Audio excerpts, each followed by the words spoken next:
ईर्षा का दुष्परिणाम। एक पंडित जी पहुँचे दान दक्षिणा के लेने के लालच से एक सेठ जी के यहाँ। सेठ जी सज्जन प्रवृत्ति के थे, धर्मात्मा प्रवृत्ति। बैठे, स्वागत किए। दूसरा पंडित जी भी पहुँच गए। दूसरा पंडित जी को देख करके सेठ जी से कहा, वो जो पंडित जी है एक नंबर का बैल है, कुछ नहीं जानता है।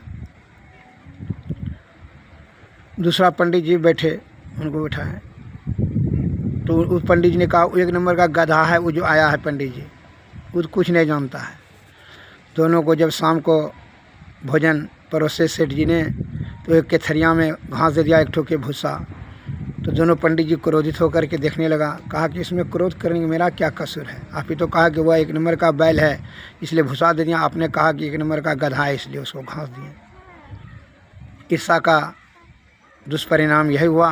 दोनों लज्जित हो गए क्योंकि दोनों एक दूसरे का निंदा करके दुर्गुण बखान कर दिए। ऐसा करने से आपका सद्गुण दोनों का नष्ट हो गया। दोनों लज्जित होकर के वहाँ से चले आए। ईर्षा का दुष्परिणाम देख लिए।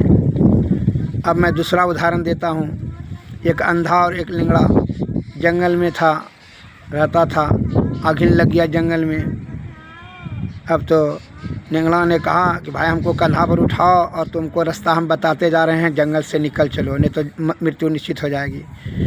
तो अंधा ने उसको कंधा पर उठा लिया और कहा कि ठीक है चलो। बस दोनों निकल गया, जान बच करके आगे बाहर निकल गए जंगल से।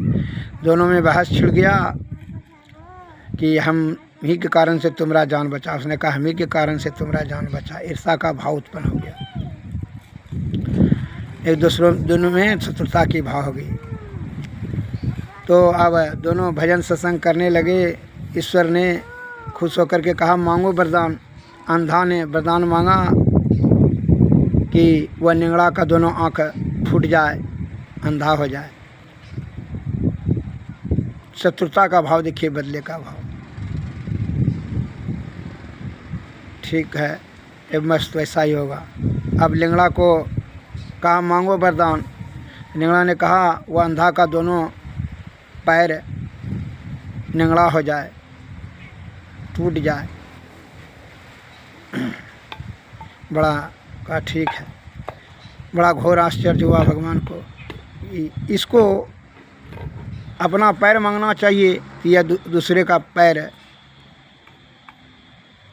टूटने के बारे में वरदान मांगता है। ईर्षा का दुष्परिणाम से सद्बुद्धि नष्ट हो जाती है।